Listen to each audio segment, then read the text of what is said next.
Yes, again, alright mga minamahal.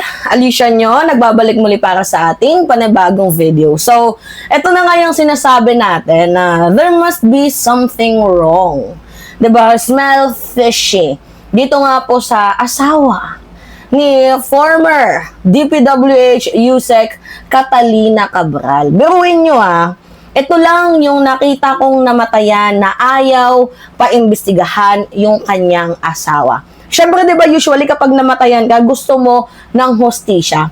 Pero itong lalaking to, ayaw makipag-cooperate sa NBI, sa lahat ng ahensya ng gobyerno, na balak silang tulungan para malaman ang totoo ngang hostisya sa likod ng di umano'y pagkamatay ng kanyang asawa. Biruin nyo naglabas ng statement, ito 1 hour ago.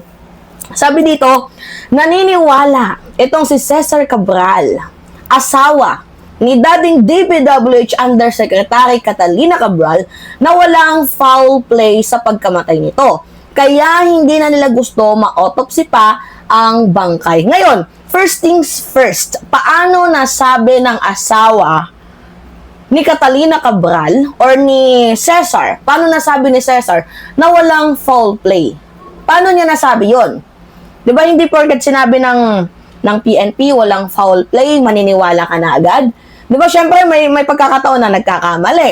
May mga pagkakataon na may mga mysterious unresolved mystery. Di ba may mga ganong instances? Kasi unang-una, yung driver, pumunta daw sila sa Cannon Road. Di ba? May pinakita pang ang picture. I think, ito, pakita ko sa inyo yung picture, mga minamahal.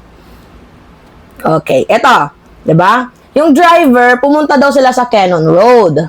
And then, after that, bumalik daw sila sa hotel. Ngayon, yung point of view dito, tapos na kayong pumunta sa Cannon Road, pinagsabihan ka na ng paulit-ulit na wag dyan, delikado dyan, and even the police. Di ba, sinita kayo? Tapos, binalikan nyo pa. For what reason? Pangalawang hint natin dito, alam mo naman na delikado. So, bakit ka pa pupunta? Sino ba yung ka-negotiation mo dyan?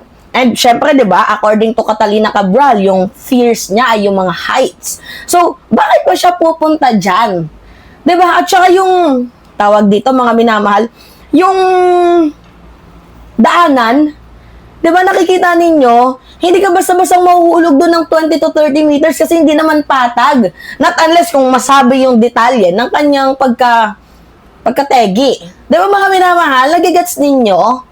Alright, so okay.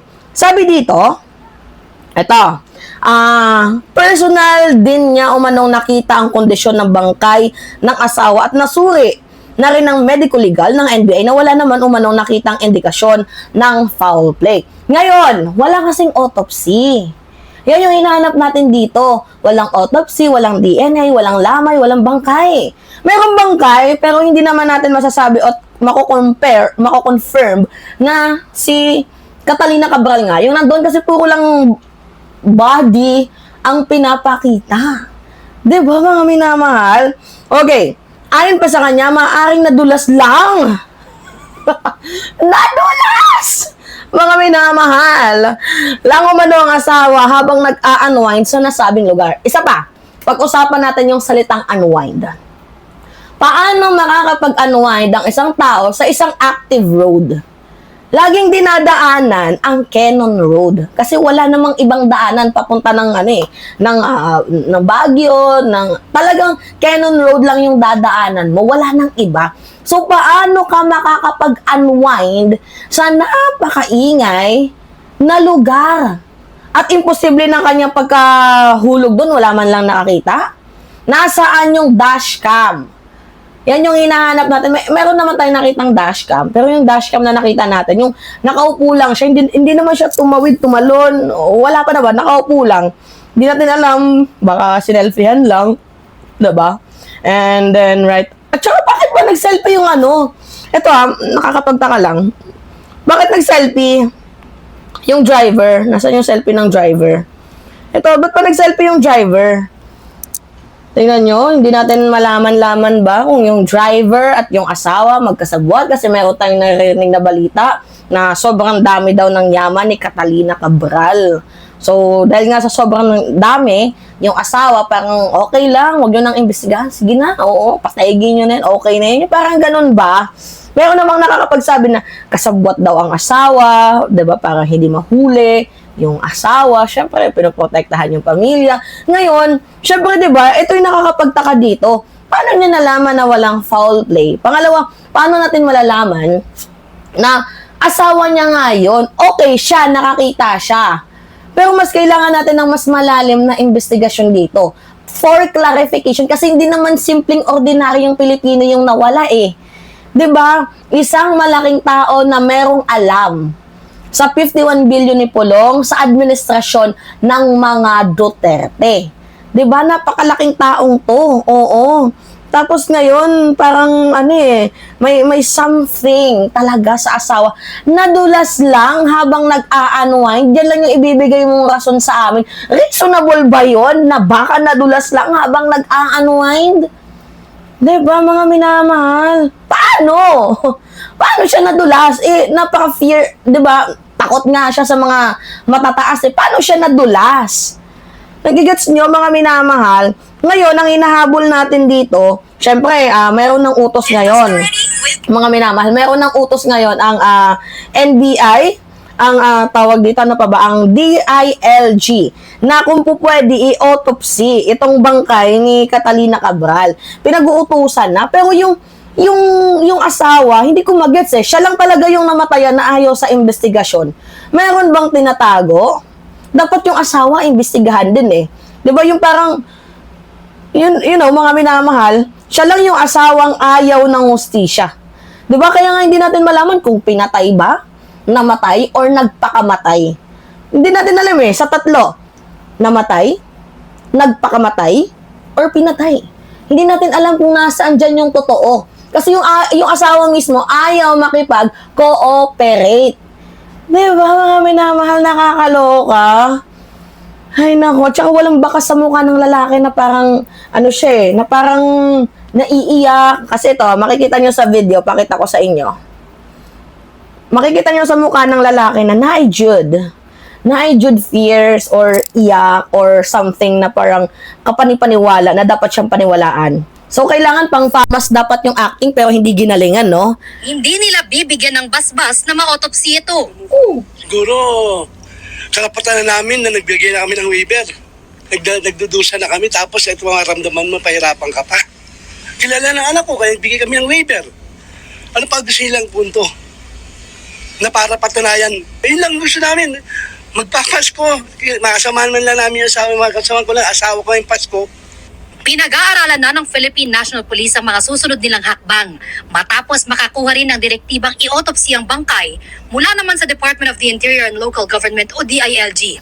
Iniutos din itong i-DNA test ang bangkay. Dito po pinag-aaralan natin mga legal officers kung ano po ang magandang gawin po ng PHP National Police para masiguro natin na yung disease ay namatay. Totoo ang katawan po yung disease na si Yan na nga yung punto natin eh. Para malaman natin na yung nandun is yung totoong katawan niya ni Yusek. Ang problema kasi, yung asawa ayaw makipag-cooperate. So, paano natin masabi na totoo? Pasensya na yung buko. Diba? Paano natin masabi, mga minamahal, na totoo nga na si Catalina Cabral yung nandoon at sinong pamilyang ayaw malaman ang kinamatay. Na parang okay, go with the flow lang tayo, ganon. Diba? Lakas, no? Ano to, pang content lang, for the content, para kalimutan natin yung statement ni Madriaga. Ano to, pang lease issue, 'di ba? O, dapat i-autopsy at ipa-DNA para sigurado na talagang siya nga talaga yan. Pero I'm pretty sure na 100% hindi yan si Cabral. I think nagtatago lang yan, itong si Cabral. Diba? Alright, so pangalawa natin pag-uusapan. Naalala ko lang pala, mga minamahal. Kasi, diba, may mga OFW nga doon sa Hong Kong na humihingi ng tulong sa ating administrasyon. Sabi ko like, nagsisisi na ba kayo sa signature campaign na pinangunahan ni Alpotera? Tanong lang, nagsisisi na ba ang ibang OFW na sumunod dito sa ginawang signature campaign ni Alpotera? Malamang ang ibang nakulong, oo. Tinulungan ba kayo ng kampo ni VP Sara Duterte? Hindi, di ba? So ngayon, ang ending kay PBBM kayo humihingi ng tulong. Hindi ba't nakakahiya yun? Yung taong sinisiraan ninyo ng Addictus Benedictus at kung ano-ano pa. Hindi ba't mas nakakahiya na sa kanya kayo hihingi ng tulong, tapos yung sinusuportahan ninyo, hindi man lang kayo magawang tulungan? Di ba ito self-putera kasi ang tindi ng bungo eh. Oo, hindi pa ba sapat yung binibigay sa'yo ni small boy?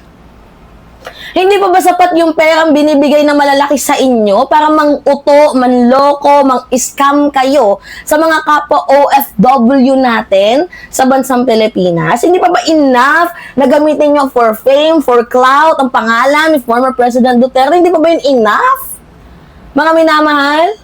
Hindi pa ba yun enough sa kanila? Na kung kaya't pati yung ating mga OFW na sumusuporta lang naman sa tatay ninyo, ay inyong iskamin pa? Hindi ba sapat yung fame, yung clout na nakuha ninyo, subscriber, followers? Hindi ba sapat yun? Kailangan nyo pa bang lokohin ang nasa kampo or sa circle ninyo? Kaya nga sinasabi ko, hindi lahat ng DDS supporters ay pawang suporta ang gustong mangyari kay former President Duterte. Kasi ang iba, ginagawang kabuhayan si Digong. Oh, sino yung gumagawang pangkabuhayan kay Digong? Si Alpotera. Oo. Na pinost ni Maharlika na sinasabing nang i-scam dahil hinihingi yung signature, yung passport, yung number, yung home address nila. My goodness. Uso namang mahiya.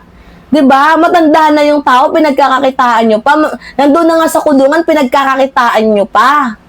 'Di ba kayo nahihiya sa mga butchi ninyo? Ay mo. Di ba mga minamahal? Alright, kaya ano masasabi nyo dito? Anyway, yeah, it's me again, Alicia nyo. Nagbabalik muli para sa ating panibagong video. Maraming salamat at ingat, mga kababayan.